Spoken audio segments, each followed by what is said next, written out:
Boa noite, irmãos. Eu quero saudar os irmãos com a paz do Senhor Jesus, também saudar os irmãos que nos acompanham pela internet, vou orar pela palavra. Senhor, te agradecemos por mais um dia na tua casa. Eu peço em nome de Jesus que o Senhor me capacite a transmitir a palavra de maneira bíblica e que a tua igreja seja edificada através do teu poder. Amém. Amém. Amém, irmãos. Capítulo 17 de Lucas, começamos a exposição. Na última palavra, nós terminamos com a cura dos 10 leprosos, e o que retornou para glorificar Jesus como Deus foi um leproso que era samaritano. E aí, no meio do capítulo, a narrativa vai mudar. E nós vamos ter o início do que eu chamo ensinos de Jesus sobre o reino. O que é importante você entender? Existe todo um contexto judaico e todo um contexto político envolvido aqui. Vamos à leitura. Nós temos muito material a ser coberto nessa noite. Eu vou tentar sintetizar ao máximo. Prestem atenção que nós vamos falar de assuntos importantes. Amém? Então vamos lá. Lucas 17, versículo 20.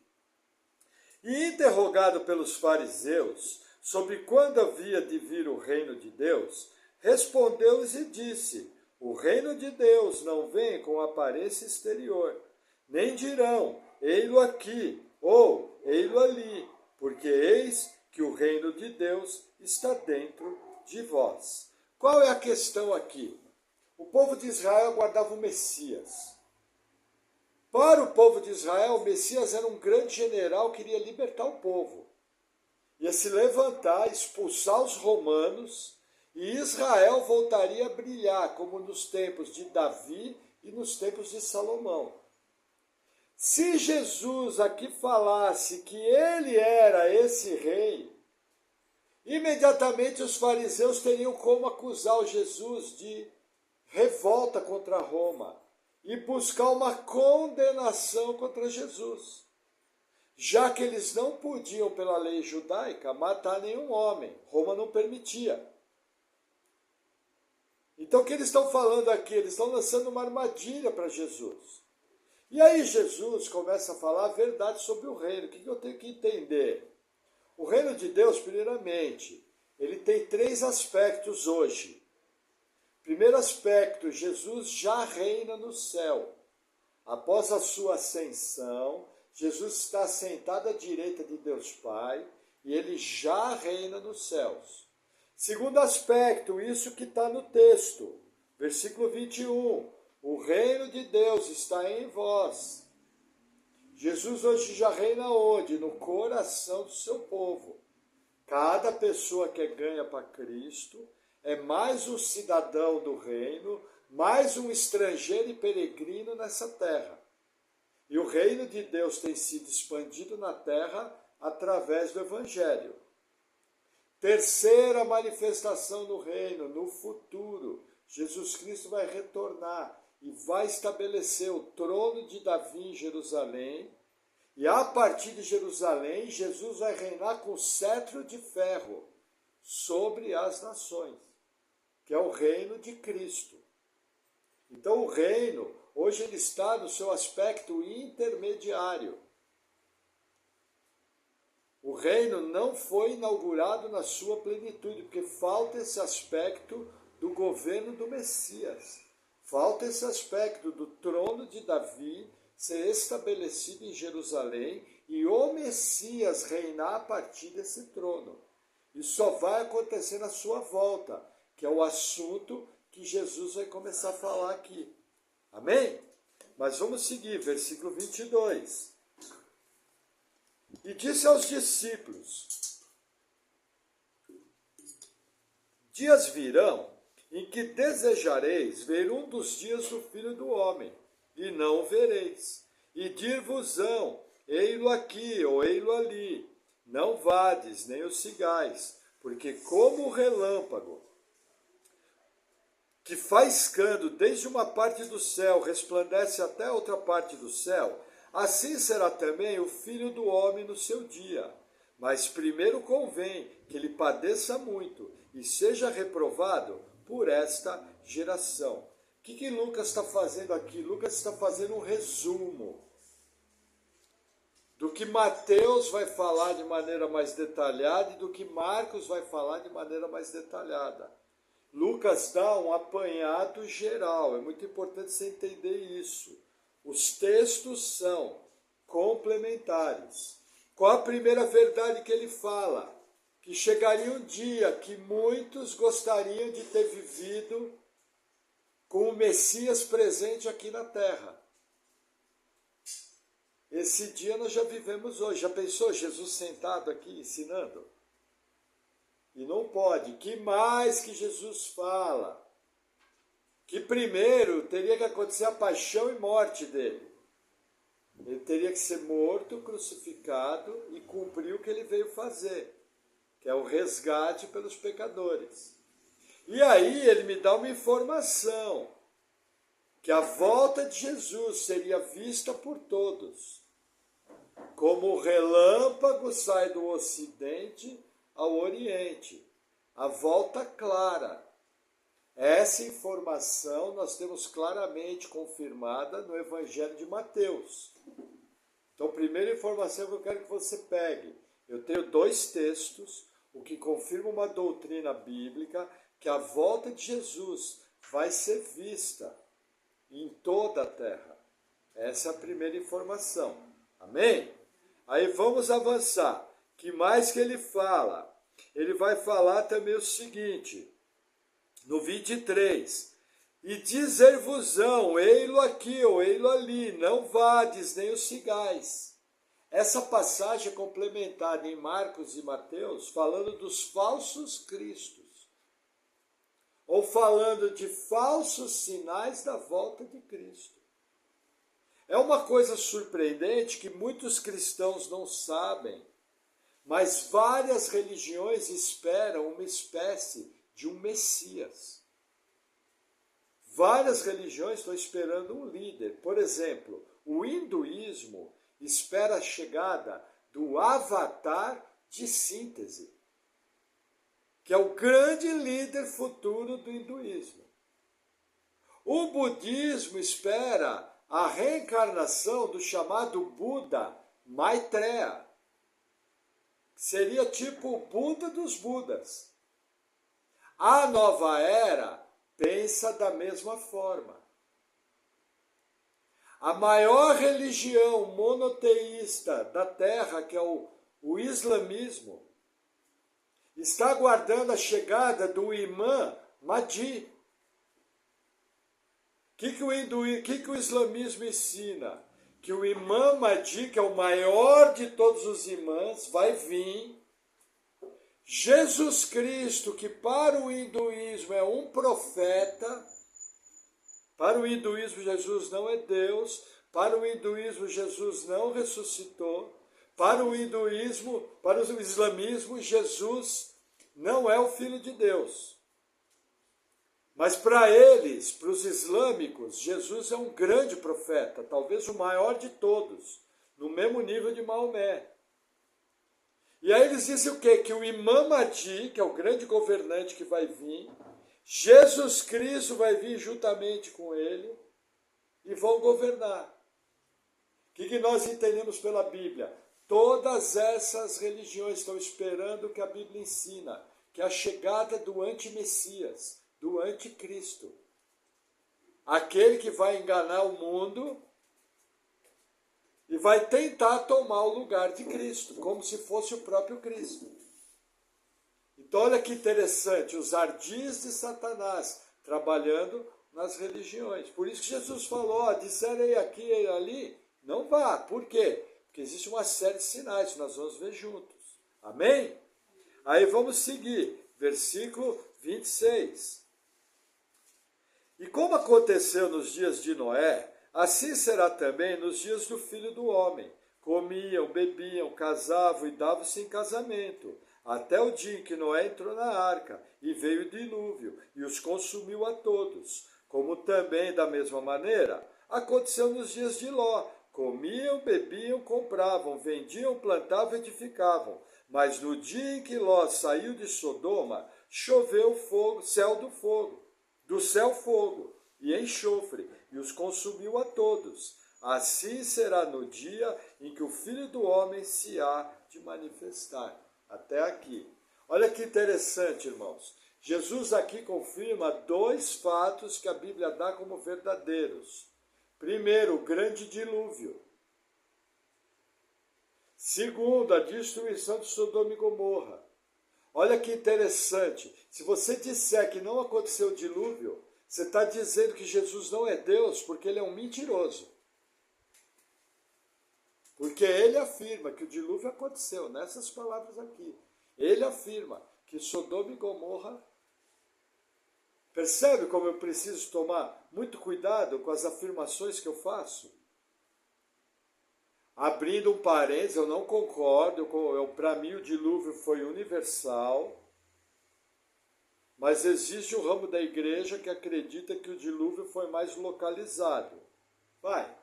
Tem uma série de erros nessa visão, porque a Bíblia fala que toda a carne que estava na terra morreu. Não pode ter um dilúvio. Mas você entende que a pessoa está sendo bem intencionada, ela não está dizendo, está tentando costurar. Coisa que eu não concordo. Para mim o dilúvio foi universal. Nós temos vários indícios. Você pode consultar na internet o saudoso irmão Adalto Lourenço, um cientista, tem um monte de provas. Para vocês terem uma ideia, nós temos conchas marítimas nos picos dos Andes. Então as provas de que a Terra já esteve toda submersa é enorme. Mas o ponto aqui não é esse. Jesus está dizendo o quê? Que o povo vivia normalmente na época de Noé, e vivia normalmente na época de Sodoma e Gomorra. E quando o juízo de Deus veio, eles foram pegos de surpresa. A mesma coisa vai acontecer na vinda de Cristo. O povo vai ser pego de surpresa. Junte mais essa informação. Amém? Aí vamos seguir, versículo 31. Naquele dia, quem estiver no telhado, tendo as suas alfaias em casa, não desça a tomá-las. E da mesma sorte, o que estiver no campo, não volte para trás. Lembrai-vos da mulher de Ló. Qualquer que procurar salvar a sua vida, perdê-la-á. E qualquer que a perder, salvá-la-á. Digo-vos que naquela noite estarão dois numa cama, um será tomado e o outro deixado. Duas estarão juntas moendo, uma será tomada e a outra será deixada. Dois estarão no campo, um será tomado e o outro será deixado. E respondendo disseram, onde, Senhor? E ele lhe disse, onde estiver o corpo, aí se ajuntarão as águias. O que Jesus está falando aqui? Primeiro, a mulher de Ló foi olhar para a sua vida passada, desobedeceu a ordem do anjo, virou estátua de sal, foi fulminada. O que Jesus começa a falar aqui? Ele começa a dar a entender em outros textos, isso fica melhor explícito, porque Lucas faz um resumo. Começa a falar da questão da vigilância e da questão da volta repentina. São pessoas numa vida normal. Ele está falando o seguinte, você está no alto da casa, que era o telhado onde as pessoas ficavam, teu chinelo ficou dentro da casa, não volte a tomar, não volte para pegar. Então o que Jesus está falando? Da iminência do juízo. Agora o que acontece? Por que esse texto causa tanta má interpretação? Porque as pessoas desrespeitam uma lei hermenêutica muito clara, que é a Bíblia explica a Bíblia. Quando eu quero entender um texto difícil, o que eu tenho que entender? Eu tenho que pegar passagens do mesmo assunto, passagens mais fáceis, mais claras e compreender de uma maneira mais completa o assunto. O que eu tenho que entender? Quando Jesus está usando o termo Filho do Homem aqui, ele está falando de um termo que foi falado a primeira vez 500 anos antes, no livro do profeta Daniel, que é a citação do Filho do Homem como Messias. Quando você lê o livro de Daniel, você tem uma visão restrita, importante, da sequência dos reinos da terra, do que vai acontecer, e da rocha que vai esmiuçar a estátua. Essa rocha é o reino de Cristo vindo. Mas é uma informação isolada que começou a ser construída no Antigo Testamento. Quando eu pego o livro do profeta Isaías, eu tenho outras informações sobre o reinado de Cristo. Quando eu pego o livro de Daniel, eu tenho uma informação importante, o abominável da desolação, o anticristo, que não é citado em Lucas. Então o que eu tenho que fazer? Eu preciso buscar esses textos e outras narrativas para compreender tudo.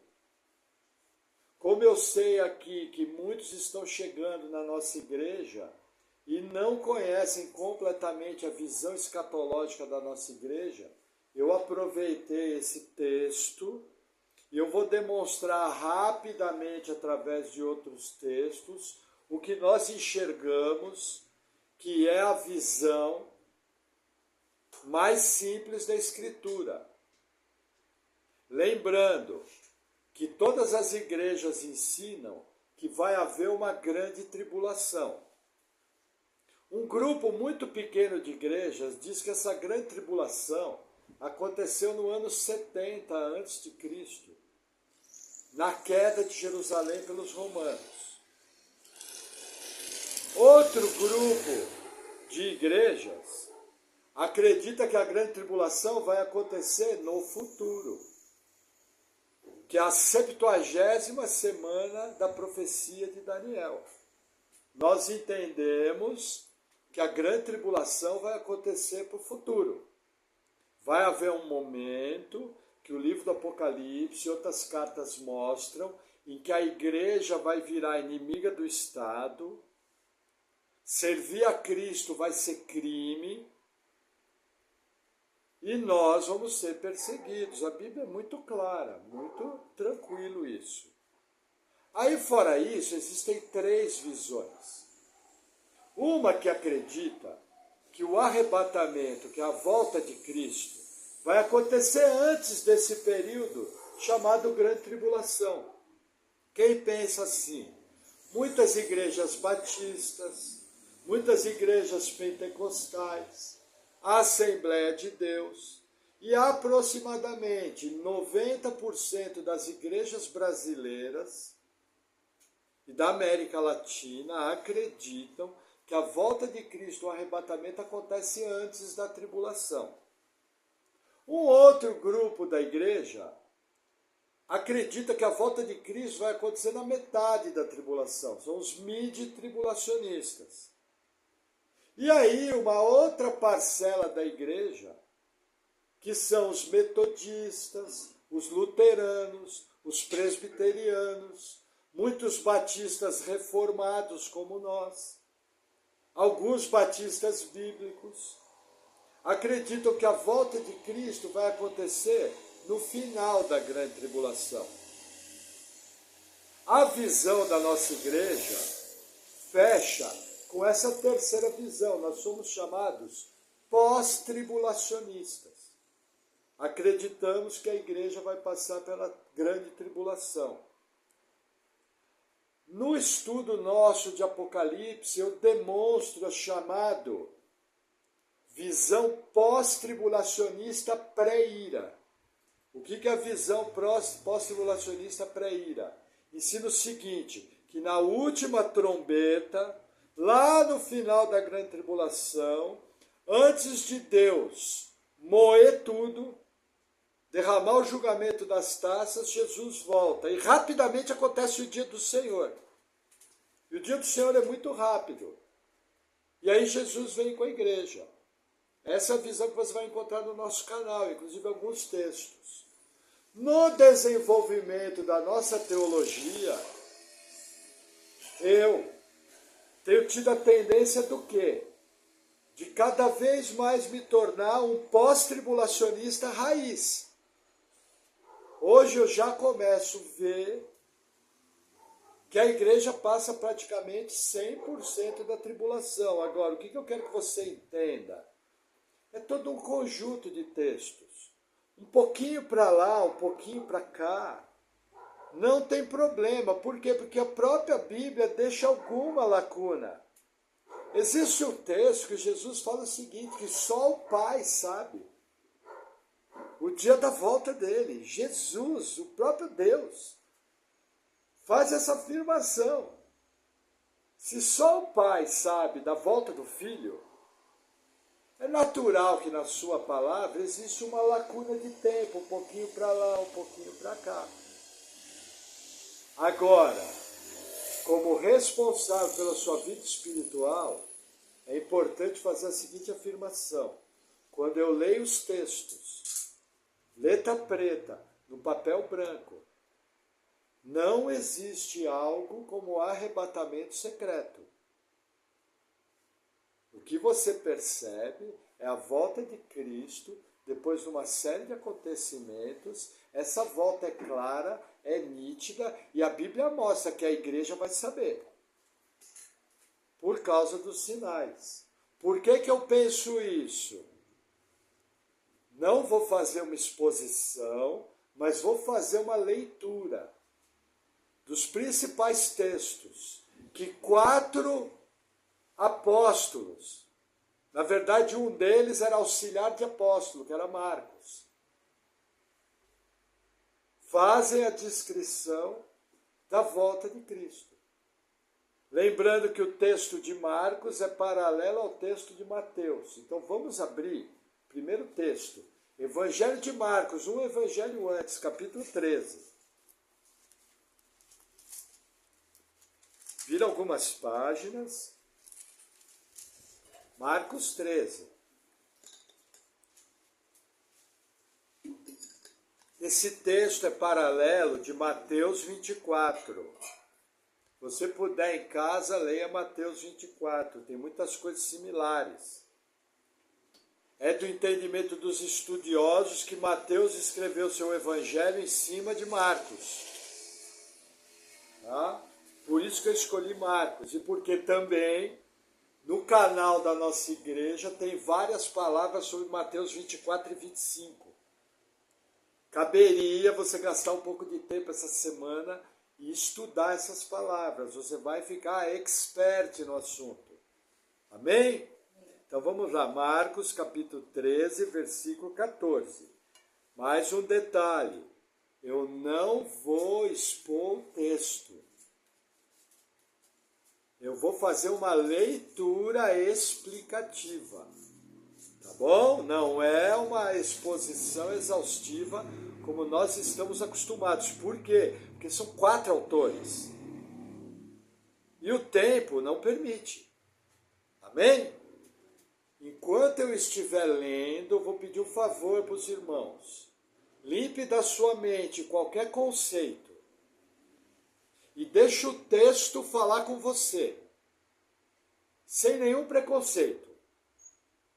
E vamos ver se você não vai chegar na mesma conclusão que eu chego.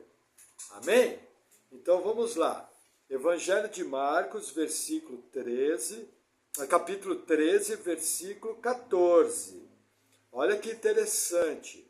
Aqui faz referência de Daniel 9, Daniel 11, Daniel 12. Tá? Para você saber. Então vamos lá. Marcos 13, versículo 14.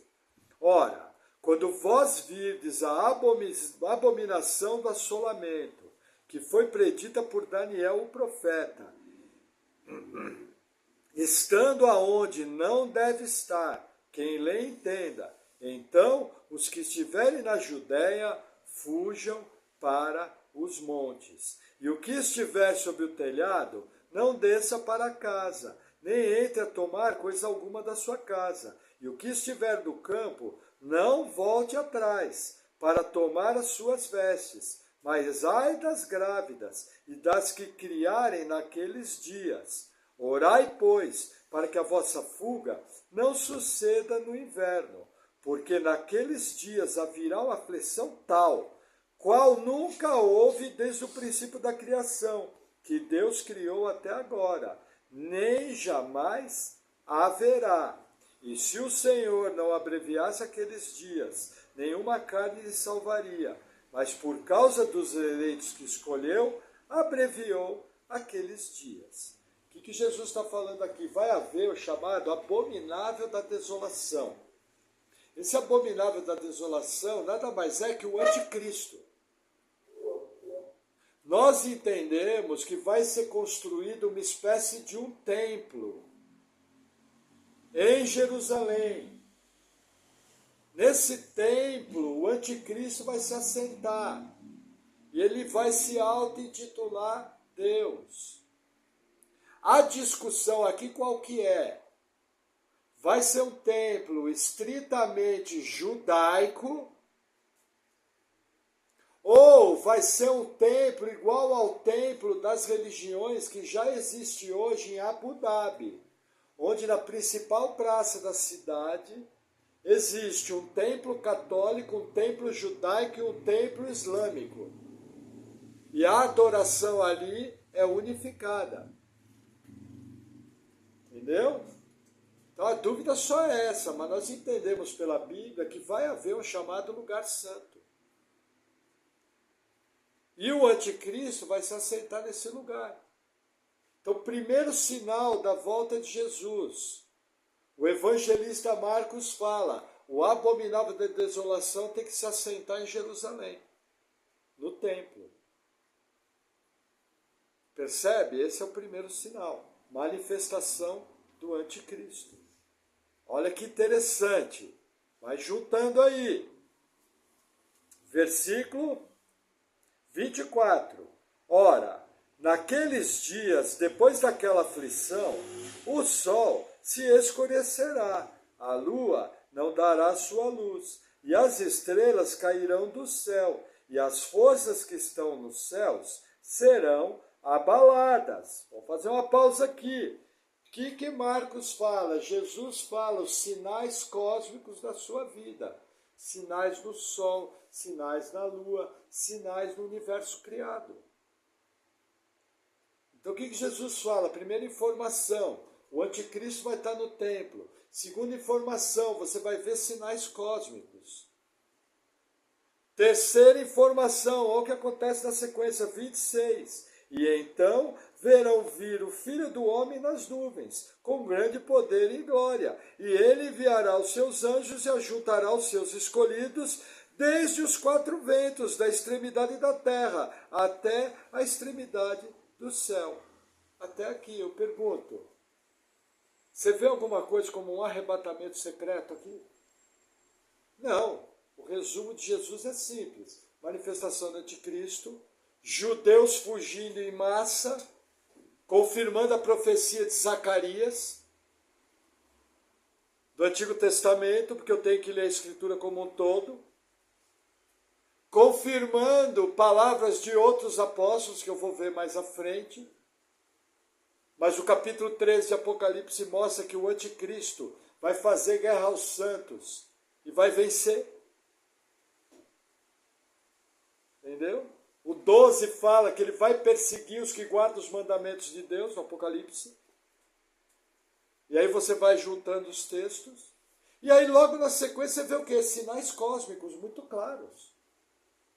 Sinais cósmicos está dizendo o quê? Todo mundo vai ver. Mateus 24 dá uma informação a mais que Marcos não registra. Assim como o relâmpago vai do ocidente ao oriente, assim será o sinal da vinda do Filho do Homem. Todo olho verá. Não existe algo como um arrebatamento secreto. Olha que interessante. Só estou lendo o texto. Eu não estou forçando para cima do texto nenhuma aplicação. E aí, para encerrar a narrativa, o 28 diz: aprendei, pois, a parábola da figueira, quando já o seu ramo se torna tenro e brota folhas, bem sabeis que já está próximo o verão. Assim também vós, quando virdes sucederem essas coisas, sabei que já está perto, às portas. Na verdade vos digo que não passará essa geração, sem que todas essas coisas aconteçam. Passará o céu e a terra, mas as minhas palavras não passarão. O que Jesus está falando? Que quando você vê esses sinais proféticos acontecerem, você sabe que a vinda de Jesus está próxima. Vou dar um sinal. Por exemplo, o Evangelho de Mateus fala guerras e rumores de guerras. Você abre o noticiário hoje, o que você vê? Guerras e rumores de guerras. Como diz o pastor Paulo Júnior, são chamados sinais da certeza da vinda de Cristo. Você vê terremotos acontecendo num número que nunca aconteceu. São o quê? Sinais cósmicos da certeza da vinda de Cristo. Agora, é iminente? Não, porque segundo o texto falta uma coisa. A manifestação do anticristo. Ah, pastor, como é que você sabe que a igreja vai estar presente quando o anticristo estiver na terra? Nós acabamos de ler. Olha que interessante. Versículo 20. Vamos reler. E se o Senhor não abreviasse aqueles dias, nenhuma carne se salvaria. Ponto e vírgula. Mas por causa dos eleitos que escolheu, abreviou aquele dia. Quem é que vai estar na terra quando o anticristo estiver? Você é eleito? A igreja. Percebe? Agora, irmãos, entenda. Por exemplo, um dos pastores que mais fala na minha vida, o Marcos Cranconato, ele crê que o arrebatamento é antes da tribulação. Pastores amigos meus, eruditos, creem que o arrebatamento é antes, são visões. O que eu estou tentando fazer na minha pequenez, na minha incapacidade, é mostrar o que letra preta está escrito no papel branco. E na minha Bíblia fala que quando o anticristo estiver na terra, vai ter eleitos. E a minha Bíblia também fala que eu e você somos eleitos, a igreja do Senhor é eleita. Percebe por que eu defendo isso? Agora, irmãos, tranquilo. Eu até brinco, tem um pastor amigo meu que fala, ele fala, olha, hoje eu torço para que o arrebatamento seja antes da tribulação. Mas quanto mais tempo passa, mais eu vejo que a igreja vai passar a tribulação. Ele até brinca, que a igreja dele pensa que é antes. Mas ele brinca que ele fala, hoje eu já torço para que seja. Amém? Mas vamos em outro autor, vamos ver o que o apóstolo Paulo ensina sobre o assunto. Primeira carta de Paulo aos Tessalonicenses, capítulo 4. Passa por Coríntios. Se você, como eu, chegar em Apocalipse, volta. 1 Tessalonicenses 4.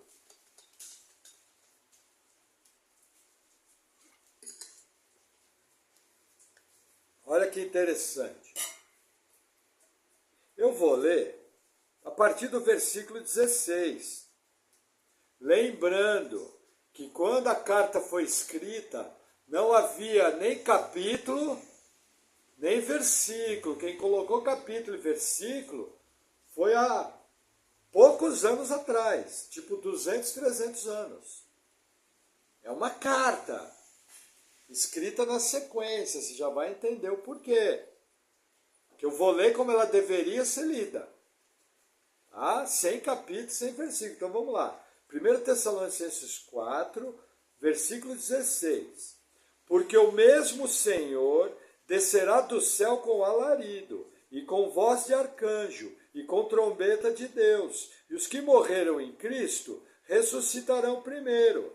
Depois nós, os que ficarmos vivos, seremos arrebatados juntamente com ele nas nuvens, a encontrar com o Senhor nos ares, e assim estaremos sempre com o Senhor. Portanto, consolai-vos uns aos outros com essas palavras. Mas, irmãos, acerca dos tempos e das estações, não necessitais de que se vos escreva, porque vós mesmos sabeis muito bem que o dia do Senhor virá como um ladrão de noite, pois que, quando disserem a paz e segurança, então lhes sobrevirá repentina destruição, como as dores de parto, aquela que está grávida, e de modo nenhum escaparão. Fazer uma pausa aqui. O que Paulo fala? A mesma coisa que Marcos, será como nos dias de Noé. Será como Sodoma e Gomorra, casavam, se davam em casamento, negociavam, estava tudo bem. O incrédulo não está atento para a volta de Jesus, o incrédulo nem pensa que a volta de Jesus vai acontecer. O incrédulo acha que a volta de Jesus é loucura. Ele não está nem aí. Então, quando o incrédulo dizer paz e segurança, a volta de Jesus vai acontecer. Lembrando que a Bíblia nos ensina que o anticristo, lá pelo livro de Daniel, vai trazer uma falsa paz. Vai haver uma sensação de solução para todos os problemas. Fecha com esse texto aqui. Então o que você aprende aqui? Que a narrativa de Paulo confirma a narrativa de Marcos. Vai pegar o mundo de maneira desprevenida. Parece impressionante, mas vai. Sinais cósmicos acontecendo, sinal claro da volta de Jesus,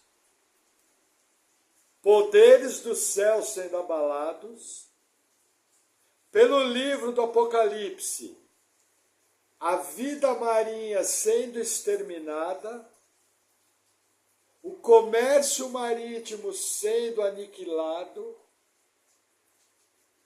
Percebe?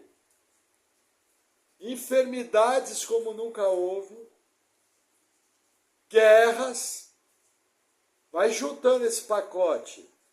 E o mundo vai ter resposta para tudo. Ah, isso aí é um asteroide, ah, isso aí é um terremoto, ah, isso aí não sei o quê. Aí você pergunta, e a igreja? Eu acabei de demonstrar que os eleitos vão estar aqui. O que Paulo fala sobre a igreja nessa época? Olha que interessante. Vamos continuar a leitura.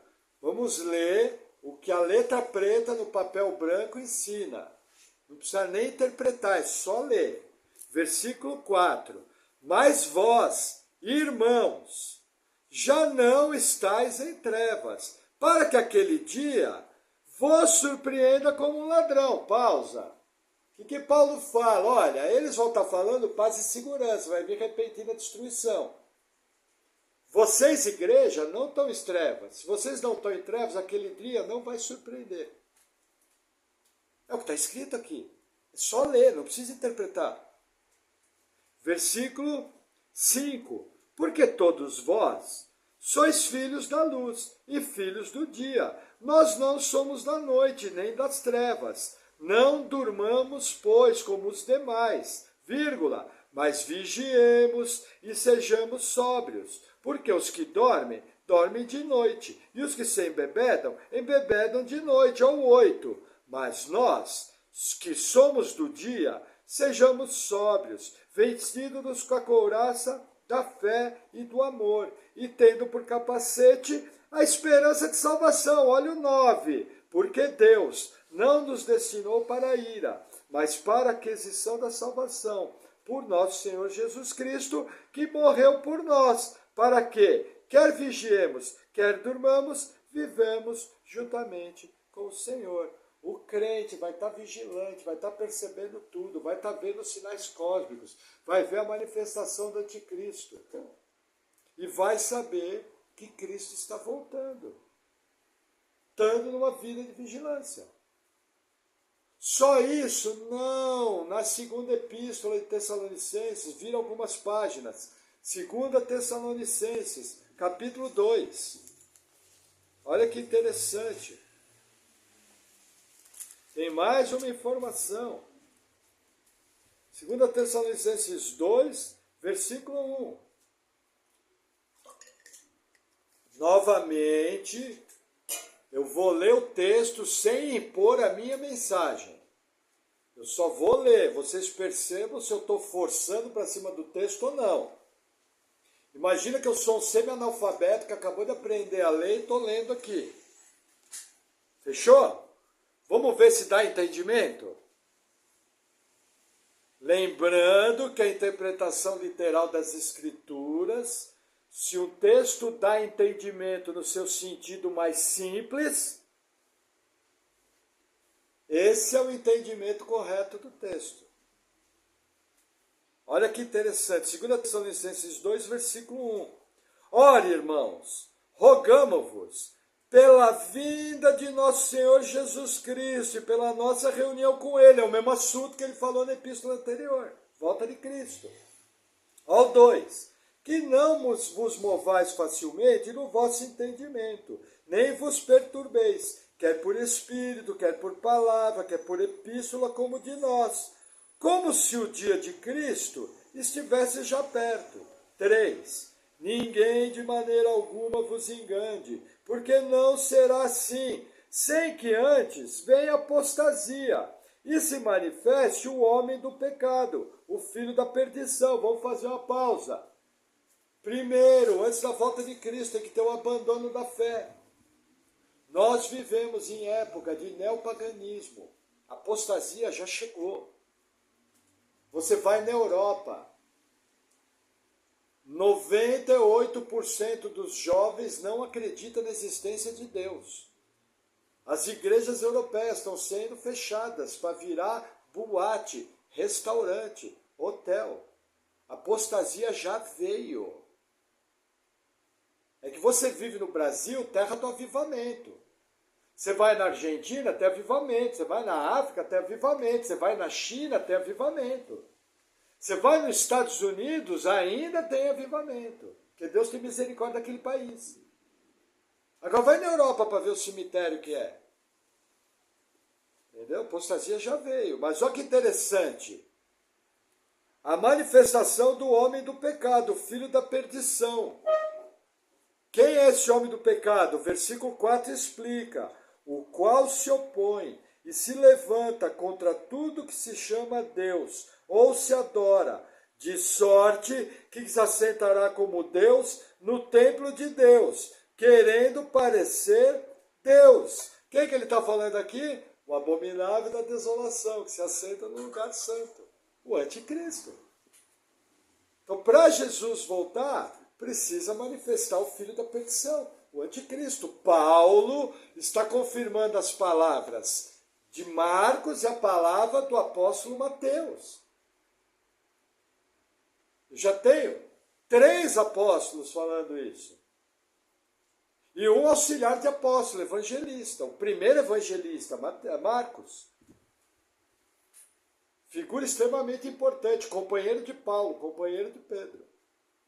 Aí olha que interessante. Vamos avançar mais um pouquinho. Versículo 5. Não vos lembrais que essas coisas vos dizia quando ainda estava convosco? E agora vós sabeis o que o detém, para que seu próprio tempo seja manifestado. 7. Porque já o mistério da injustiça opera, somente há um que agora o retém, até que do meio seja tirado. Ao 8. E então será revelado o iníquo, a quem o Senhor desfará pelo espírito de sua boca, e aniquilará pelo esplendor da sua vida. 9. Ó a trindade satânica do Apocalipse. A esse, cuja vinda é segundo a eficácia de Satanás, com todo poder e sinais e prodígios de mentira, e com todo engano da injustiça para os que perecem, porque não receberam o amor da verdade para se salvarem. Ao 11.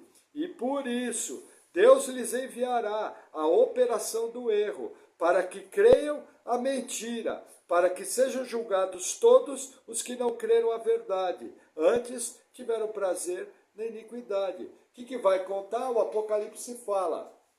Anticristo, falso profeta e Satanás, a trindade satânica. O Apocalipse fala que o falso profeta vai fazer sinais e maravilhas, vai fazer descer fogo do céu. Vai ser feita uma imagem. Essa imagem vai ser adorada, ela vai ter fôlego.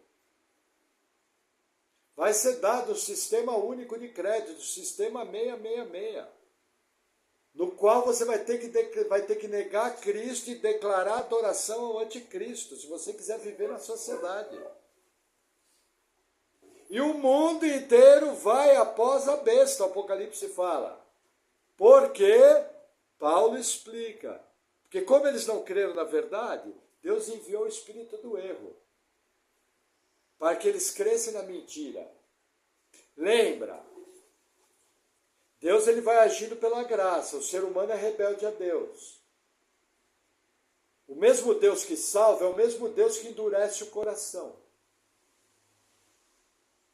Percebe? Terrível coisa é cair nas mãos do Deus Altíssimo. O ser humano vai sendo rebelde a Deus, vai ser rebelde a Deus. Chega um momento, Deus fala, basta. Agora eu vou enviar o espírito do erro, para que você continue crendo na mentira. Para quê? Para ser julgado, para queimar no inferno. E vocês são rebeldes. Isso está espalhado por vários textos. Natureza do ser humano é ser rebelde a Deus. É tão rebelde que é necessário uma ação do Espírito Santo para salvar a mim, salvar você. Nós éramos esse tipo de pessoa que está aqui. Antes da graça nos alcançar, nós éramos exatamente esse tipo de pessoa. Se Deus não intervisse na nossa vida e não nos desse o presente da salvação, nós jamais seríamos salvos. É o que a Bíblia explica. Vocês estavam mortos em pecados e transgressões.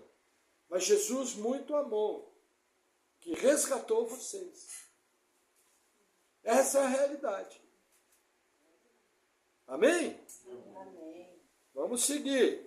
Vamos a mais do texto. Segunda Epístola de Pedro, capítulo 3. Hoje os irmãos vão mofar 1 hora aqui. Os irmãos preferem que eu pare? Vai ter não. Continua em 2 horas. Queria ouvir isso. Mas só aprendi com o pastor. Ele fala, não, os irmãos não querem saber. Só para a turma falar, não, queremos, tal. Segunda Epístola de Pedro, olha que interessante. Vamos juntar informações. Segunda Pedro, capítulo 3, versículo 3. Olha que interessante. Sabendo primeiro isto, que nos últimos dias virão escarnecedores, andando segundo as suas próprias concupiscências, e dizendo, onde está a promessa da sua vinda? Porque desde que os pais dormiram, todas as coisas permanecem, como desde o princípio da criação. Eles voluntariamente ignoram isso, que pela palavra de Deus, já desde a antiguidade, existiram os céus e a terra, que foi tirada da água, e no meio da água subsiste, pelas quais coisas pereceu o mundo de então, coberto com as águas do dilúvio. Olha que interessante, o apóstolo Pedro confirma as palavras de Jesus de que houve um dilúvio. Já tem aqui uma doutrina bíblica. 2 textos. E aí continua o 7. Mas os céus e a terra, que agora existem pela mesma palavra, se reservam como tesouro e se guardam para o fogo, até o dia do juízo e da perdição de homens ímpios. Confirmando Paulo. O que Paulo fala? Que homens ímpios iam apostatar para serem julgados. Deus enviou o espírito do erro. Pedro confirma Paulo. Juízo sobre ímpios. Que mais? Versículo 8. Mas, amados, não ignoreis uma coisa, que um dia para o Senhor é como 1000 anos, e 1000 anos como um dia. O Senhor não retarda na sua promessa, ainda que alguns tenham por tardia, mas é longânimo para conosco, não querendo que alguns se percam, senão que todos venham a arrepender-se. Mas o dia do Senhor virá como ladrão de noite, confirmou Paulo. E confirma Jesus. No qual os céus passarão com grande estrondo, aos sinais cósmicos. Sinais do céu, sinais da terra. Os poderes do céu serão abalados. Está confirmando o apóstolo João, e está confirmando Paulo, e está confirmando a narrativa de Marcos e a narrativa de Mateus. A Bíblia explica a Bíblia. Bíblia, vamos seguir. E os elementos ardendo se desfarão, e a terra e as obras que nela há se queimarão. Irmãos, Apocalipse fala que vai cair uma estrela do céu. E toda a erva verde do planeta vai queimar. No julgamento das taças. Pedro confirma João, só que você tem que entender uma coisa. João escreveu o Apocalipse aproximadamente 20 anos depois da Epístola de Pedro. Pedro não tinha informação nenhuma sobre isso, foi revelada pelo Espírito Santo. E foi confirmada depois por João. Pedro não sabia, por exemplo, Paulo fala em trombeta.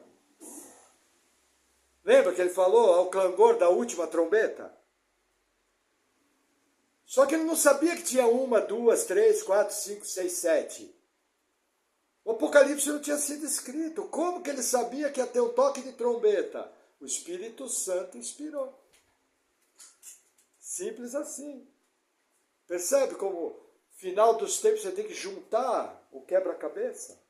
Mas não é complicado. Você percebeu que nós só estamos lendo e dando uma pequena explicação. Agora, olha o que Pedro vai falar. Versículo 11. Havendo, pois, de perecer todas as coisas, que pessoas vos convencer no santo trato e piedade, aguardando e apressando-vos para a vinda do dia de Deus, em que os céus em fogo se desfarão e os elementos ardendo se fundirão. Mas nós, segundo sua promessa, aguardamos novos céus e nova terra, em que habita a justiça. Ó 14. Por isso, amados, aguardando essas coisas, procurai que deles sejais achados imaculados e irrepreensíveis em paz. Pedro confirma o que Paulo fala em Tessalonicenses, que nós somos filhos do dia. Temos que ser usados praticando as boas obras. Percebe? A narrativa de Pedro confirma a de Paulo. A de Paulo confirma a de Pedro. A dos dois confirma a de Jesus. Vigiai. Quando virdes essas coisas, vigiai. Esse é o nosso papel. Amém? Aí vamos ver o que o último apóstolo confirma. Apocalipse capítulo 6, para encerrar. Deixa eu dar uma corridinha aqui. Apocalipse 6.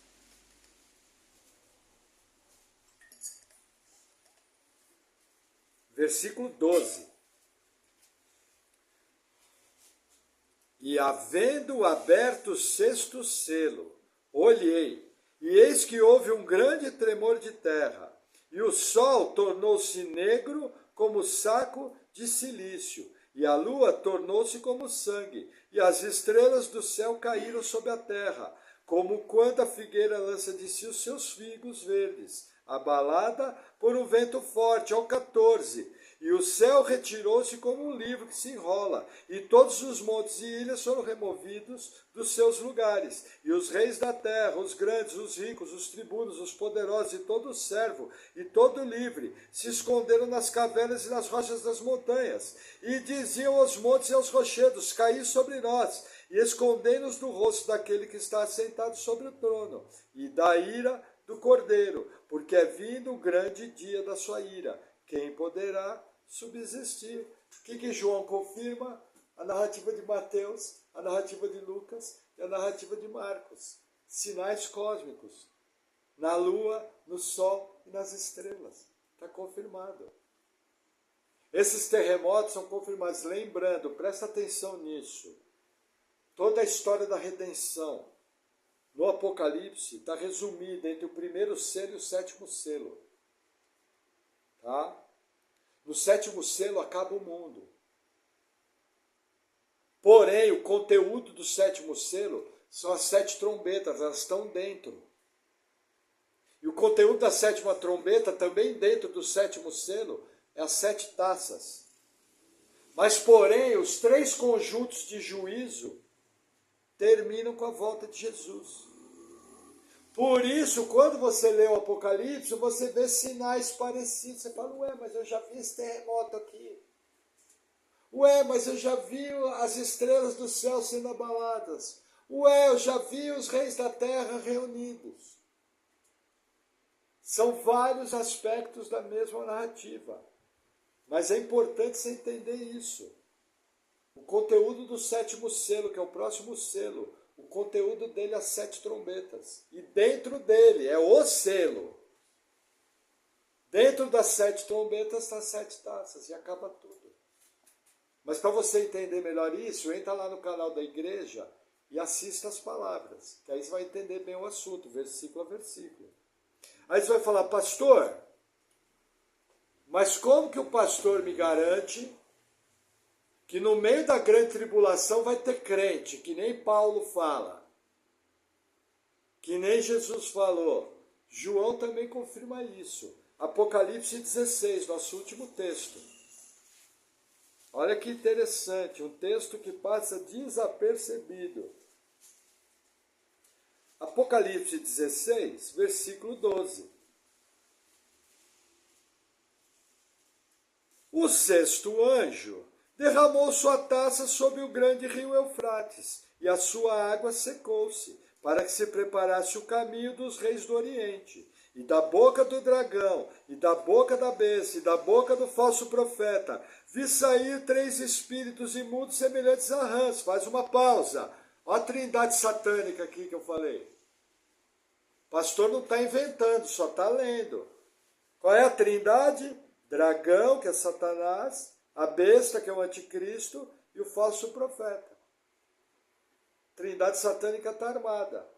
Saem 3 espíritos enviados por eles. Para quê? 14.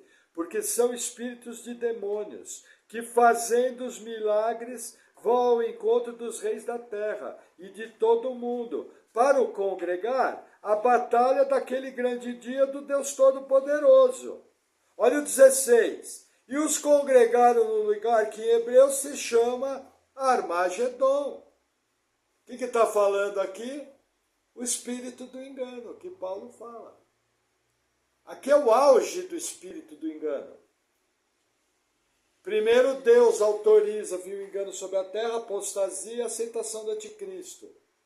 E aí chega o auge, que são 3 demônios enviados para Armagedon, o ser humano lutando contra Cristo.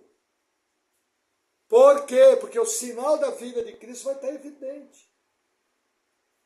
Percebe por que tanto filme de invasão alienígena? Provavelmente vão dizer que está tendo uma invasão, tem algum povo rebelde aqui que não quer aceitar. É uma hipótese. Agora eu estou falando, não a Bíblia. Até agora eu só li.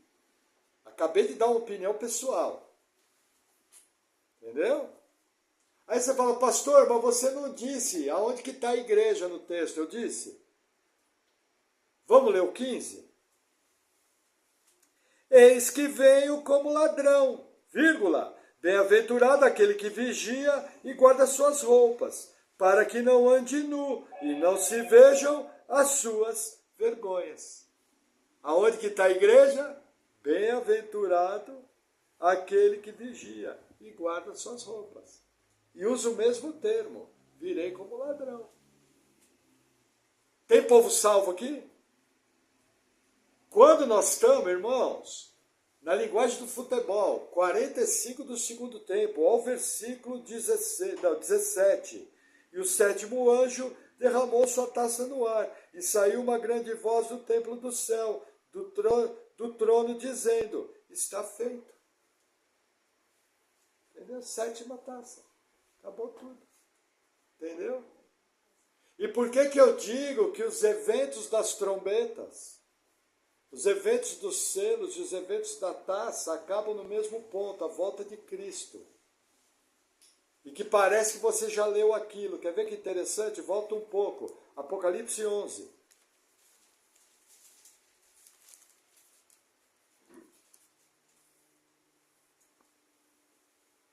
Versículo 15. Vê se você já não viu essa cena nas narrativas. E o 7º anjo tocou sua trombeta, e houve no céu grandes vozes que diziam, os reinos do mundo vieram a ser de nosso Senhor e do seu Cristo, e ele reinará para todo sempre. E os 24 anciãos que estão assentados sobre os tronos diante de Deus prostraram-se sobre seus rostos e adoraram a Deus, dizendo: graças te damos, Senhor Deus Todo-Poderoso, que és, que eras e que has de vir, e que tomaste o teu grande poder e reinaste. E iraram-se as nações, e veio a tua ira, e o tempo dos mortos para serem julgados, e o tempo de dares o galardão aos profetas, teus servos, e aos santos, e aos que temem o teu nome, a pequenos, a grandes, e o tempo de destruíres os que destroem a terra. Do que está falando aqui na sétima trombeta? O que é isso, Diego? Volta de Cristo. Quando que o reino vai se tornar de nosso Senhor Jesus Cristo? Apocalipse 19 explica. Jesus vem cavalgando